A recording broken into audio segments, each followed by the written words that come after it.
whether it's people protesting against the desecration of the Sabbath, or the desecration of the graveyards, or the immodest dress with which people go in some of the areas in which they live, they meet the same treatment. The police will beat them up, and some of them will be remanded in custody without any pretext for up to 10 days. Remember, we in the religious Jewish community, we didn't choose to have a state. We do not believe that God requires or wants us to have a state. He is perfectly capable of protecting us if he wants to protect us. We don't need to have an army, we don't need to have tanks, we don't need to have newspapers or anything to protect us.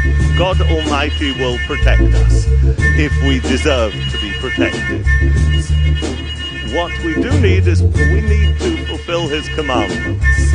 And the voice of secular Zionism says, we are the spokesmen for the Jewish people, we are there to protect world Jewry, etc., which we would deny. They do not want anyone to speak out against them. They are the sole spokesman for the Jewish people, and they resent very much that anyone should speak out against them. And if anyone goes against their ideology and attempts to voice his protest publicly, then they're after him. And we want the people in authority there to know that they may prevail for a time. They've got their tanks, they've got their truncheons, and they may prevail for a time. But every one of us is going to have to give account of his deeds. Well, I'm joining demonstration against the so-called Israeli government for its discrimination, its crackdown on the anti-Zionist Jewish community in West Jerusalem, in Beth Shemesh. They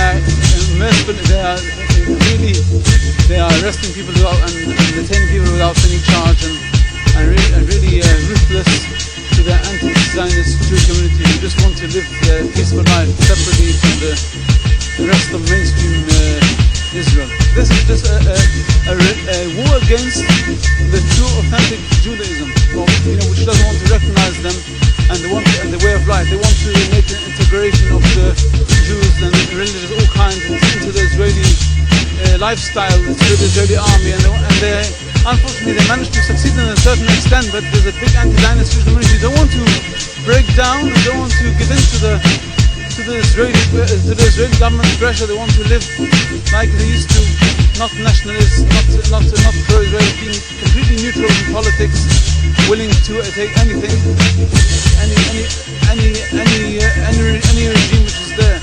Yeah, sure, they have a history of perverting our religion. They uprooted big Jewish communities from the Yemenite Jewish community, from the Iraqi, from the North African Jewish communities who were all religious. They have a history of persecuting of religious Jews, of uprooting Judaism. They have a history of doing this, and now they can't do it because there's a big population. But what they're trying to do now is just trying to integrate everyone into their lifestyle, into the Israeli army, into the Israeli into Zionism, in other words. The misfortune and the biggest horror is that the entire world consider the Zionist government, the Zionist parliament, as spokesmen from all the nation, the Jewish nation. That the Jewish nation is a nation from 2,000 years. A history to be loyal to the commandments, to God, a peaceful nation, not aggressive and nor political. They want to convert the Jewish nation, the whole Jewish nation, to a politically aggressive nation, a Zionist nation. And they want even to call this so-called state of Israel as a Jewish state, because they want to fool up the entire world that this is a continuation from the Jewish nation. It's not a continuation, it is a transformation. They want to tell the fool up the world that the United States is protecting all Jews all over the world. But it's the opposite.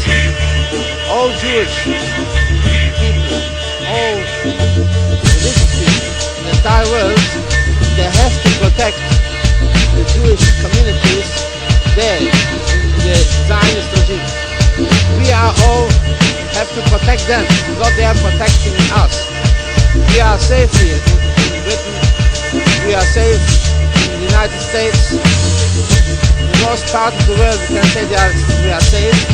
The most dangerous area for Jewish nation, for the old Jewish nation, is there. They didn't succeed to bring any protection to the Jewish nation, but instead they put them in the biggest danger, physical danger and moral danger. If we look at Jewish history, the Jewish communities were never intimidated and were never intimidated by the Crusaders who burnt them alive, nor by the Spanish Inquisition who put them into boiling oil, and they were not intimidated in the times of the Hasmoneans when they were refused to bow to the idol at the cost of their lives. So we in the authentic Jewish community and Jewish belief, we're not going to be intimidated. So yes, you can bash us, but you are not going to prevail over authentic Judaism. Authentic Judaism is the voice of people who represent service to God. It's not the voice of what we want to do. It's not a case of you against me, am I stronger, are you stronger? That's not the point. The point is that we seek the freedom to follow the principles of our religion. Thank God here in London we are perfectly at liberty to do so, and we only ask for the same liberty there to be awarded to our brothers and sisters in Jerusalem.